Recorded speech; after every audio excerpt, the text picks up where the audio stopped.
Hello, I'm Penny Munro and I'm a social worker with the Health and Wellness program. Social workers provide emotional and social support to individuals and families. We can help with loss and grief, anxiety and depression, family issues, and assistance with access to financial and social resources, amongst other things. Today we are going to briefly touch on the topics of depression, anxiety and loneliness. Depression, anxiety and loneliness are not uncommon experiences amongst older people. However, this is not a normal part of ageing. In this session, we will talk about understanding each of these, what they feel like and what to do. Every once in a while, it's fine to feel down. It's a normal part of life. But if you have several of the following signs and symptoms and they last for more than 2 weeks, talk with your doctor or your health professional. You might have persistent, sad, anxious or empty moods. You might have feelings of depression, guilt, worthlessness or helplessness. Loss of interest in once pleasurable activities, including sex. Decreased energy or fatigue. Difficulty sleeping, waking up too early or oversleeping. Thoughts of death or suicide attempts. There are many things that may be risk factors of depression. For some people, changes in the brain can affect mood and result in depression. Others may experience depression after a major life event, like a medical diagnosis or a loved one's death. Sometimes those under a lot of stress, especially people who care for loved ones with a serious illness or disability, can feel depressed. Others may become depressed for no clear reason at all. The following factors are related to the risk of depression, but do not necessarily cause depression. Some medical conditions, genes, people who have a family history of depression can be at a higher risk, stress, including caregiver stress, sleep problems, social isolation and loneliness, lack of exercise or physical activity. In managing depression, it's important to talk to your doctor or health professional if you think you are feeling depressed. There are many proven ways to help manage depression, including medication and psychological support. Depression is a serious mood disorder. It can affect the way you feel, act and think. Depression is a common problem among older adults, but clinical depression is not a normal part of ageing. Depression is serious and treatments are available to help. For most people, depression gets better with treatment. Counselling, medication and physical activity can also help. Most cases of depression cannot be prevented, but healthy lifestyle changes can have long-term benefits to your mental health.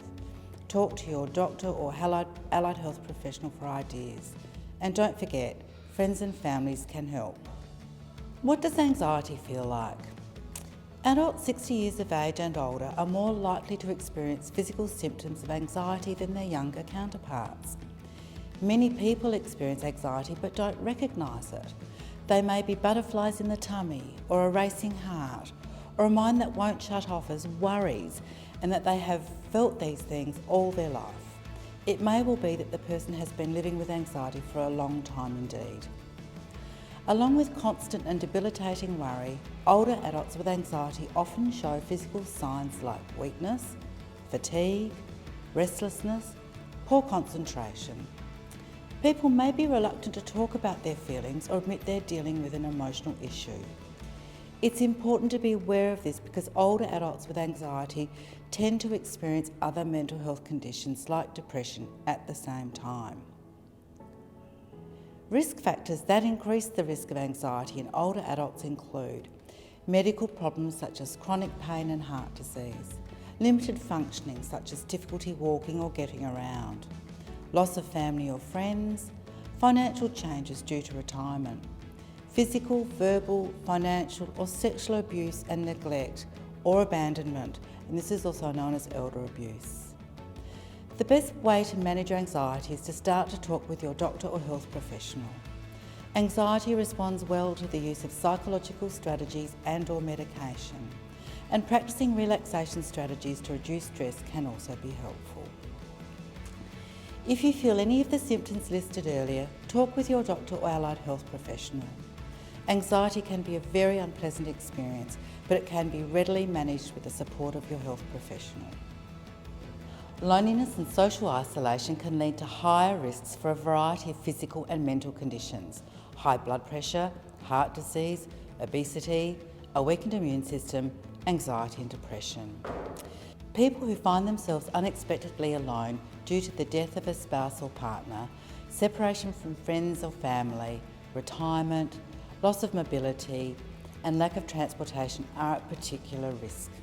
And these days there is COVID. Loneliness is nothing to be ashamed of. Many factors outside of our control may contribute to loneliness, but there are things you can do. Speak to your family and friends. Consider a hobby. Take up a physical activity if possible.